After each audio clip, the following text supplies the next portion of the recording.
Xin chào toàn thể quý vị và các bạn. Xin chào mừng các bạn đã quay lại với trailer giới thiệu sản phẩm của shop Nhật Việt. Và hôm nay tôi sẽ lại review giới thiệu cho các bạn một cái sản phẩm nữa của shop. Đó là pin thay thế cho pin robot hút bụi Room 3. Như các bạn biết ấy, sau một cái thời gian dùng robot hút bụi ấy, thì máy của bạn sẽ bị chai hoặc là hư pin. Và lúc này là chúng ta cần một cái cối pin để thay thế. Mà thông thường ấy, pin zin của máy là hầu như nó có giá dao động rất là cao, từ 2 đến 4 triệu đồng. Nó gần bằng một cái máy robot hút bụi mới rồi.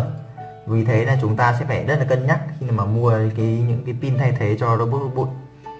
Và đây, sản phẩm của chúng ta.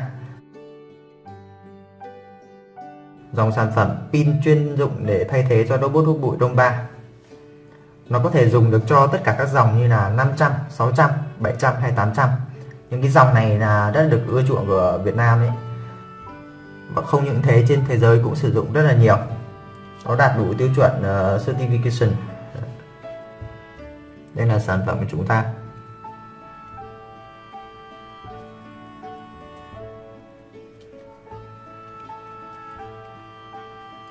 Cối pin này nó có điện áp là 14,4V.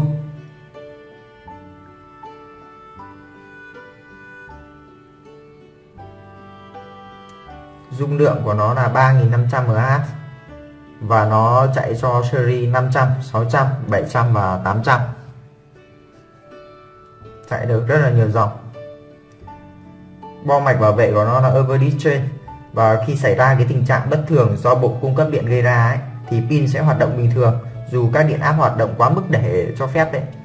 Và nó có thể cho phép robot hút bụi là tự động dừng sạc luôn. Cối pin này nó có công suất 3500 mAh nên là một cái công suất rất là lớn. Nó có thể hoạt động dài từ 1 tiếng rưỡi đến 3 tiếng đồng hồ. Nó hơn hẳn 20 đến 30 phút so với những cái sản phẩm pin thông dụng ở trên thị trường. Đây là thông tin ghi sản phẩm của chúng ta.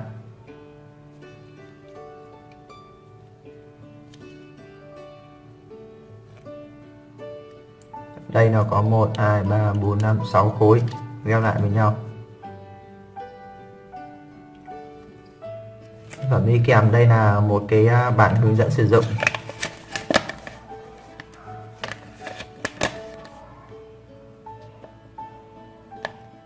Hoàn toàn bằng tiếng Nhật.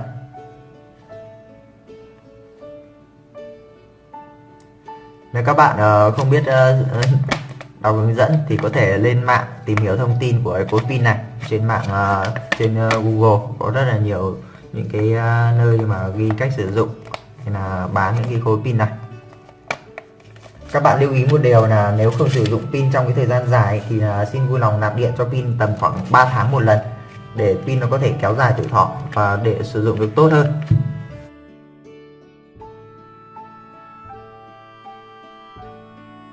Như vậy là tôi đã review giới thiệu xong cho các bạn cái sản phẩm pin robot hút bụi thay thế cho robot Room 3. Nếu các bạn có nhu cầu muốn mua cái sản phẩm này thì có thể liên hệ đến shop qua số hotline là 0983 13 1528, hoặc các bạn có thể truy cập vào website shopnhatviet.com. Chúng tôi sẽ hỗ trợ tư vấn cho các bạn 24/24. Nếu có cái gì thắc mắc hay là cần gì được giải đáp thì các bạn có thể comment ngay xuống dưới video của chúng tôi. Chúng tôi sẽ giải đáp các bạn trong cái thời gian sớm nhất có thể. Và nếu thấy hay cái sản phẩm này nó hữu ích, các bạn có thể like hoặc share để cho nhiều người khác nữa được biết đến cái sản phẩm này. Xin cảm ơn các bạn đã theo dõi video của tôi. Xin chào và hẹn gặp lại.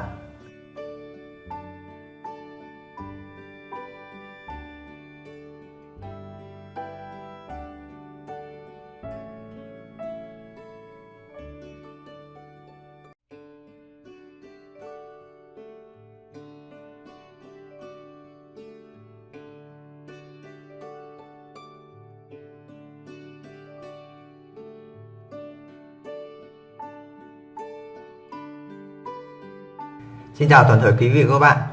Xin chào mừng các bạn đã quay lại với trailer giới thiệu sản phẩm của shop Nhật Việt. Và hôm nay tôi sẽ lại review giới thiệu cho các bạn một cái sản phẩm nữa của shop. Đó là pin thay thế cho pin robot hút bụi Room 3. Như các bạn biết ý, Sau một cái thời gian dùng robot hút bụi thì máy của bạn sẽ bị chai hoặc là hư pin. Và lúc này là chúng ta cần một cái cối pin để thay thế. Mà thông thường pin zin của máy là hầu như nó có giá dao động rất là cao, từ 2 đến 4 triệu đồng. Nó gần bằng một cái máy robot hút bụi mới rồi. Vì thế là chúng ta sẽ phải rất là cân nhắc khi mà mua những cái pin thay thế cho robot hút bụi. Và đây, sản phẩm của chúng ta. Dòng sản phẩm pin chuyên dụng để thay thế cho robot hút bụi Roomba. Nó có thể dùng được cho tất cả các dòng như là 500, 600, 700 hay 800. Những cái dòng này là rất được ưa chuộng của Việt Nam ấy. Và không những thế, trên thế giới cũng sử dụng rất là nhiều. Nó đạt đủ tiêu chuẩn certification. Đây là sản phẩm của chúng ta.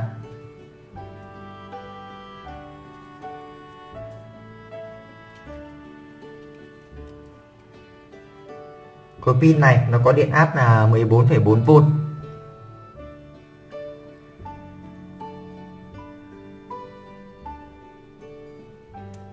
Dung lượng của nó là 3500 mAh và nó chạy cho series 500, 600, 700 và 800. Chạy được rất là nhiều dòng.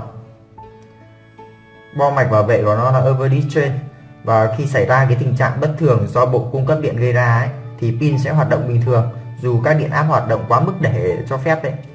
Và nó có thể cho phép robot hút bụi là tự động dừng sạc luôn. Cối pin này nó có công suất 3500 mAh nên là một cái công suất rất là lớn. Nó có thể hoạt động dài từ 1,5 tiếng đến 3 tiếng đồng hồ. Nó hơn hẳn 20 đến 30 phút so với những cái sản phẩm pin thông dụng ở trên thị trường. Đây là thông tin ghi sản phẩm của chúng ta.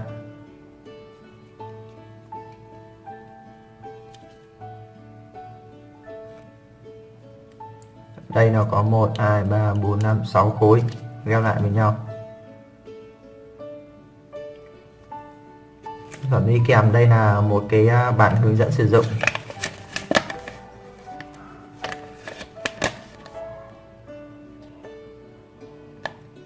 Hoàn toàn bằng tiếng Nhật.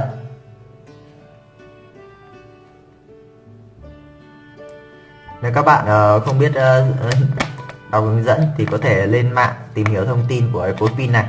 Trên mạng, trên Google có rất là nhiều những cái nơi mà ghi cách sử dụng hay là bán những cái cối pin này. Các bạn lưu ý một điều là nếu không sử dụng pin trong cái thời gian dài thì xin vui lòng nạp điện cho pin tầm khoảng 3 tháng một lần, để pin nó có thể kéo dài tuổi thọ và để sử dụng được tốt hơn.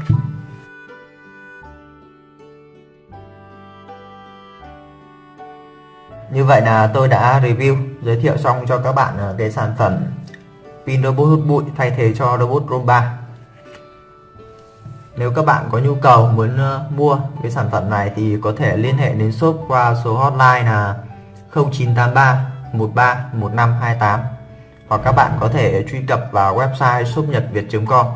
Chúng tôi sẽ hỗ trợ tư vấn cho các bạn 24/24. Nếu có cái gì thắc mắc hay là cần gì được giải đáp thì các bạn có thể comment ngay xuống dưới video của chúng tôi. Chúng tôi sẽ giải đáp các bạn trong cái thời gian sớm nhất có thể. Và nếu thấy hay, cái sản phẩm này nó hữu ích, các bạn có thể like hoặc share để cho nhiều người khác nữa được biết đến cái sản phẩm này. Xin cảm ơn các bạn đã theo dõi video của tôi. Xin chào và hẹn gặp lại.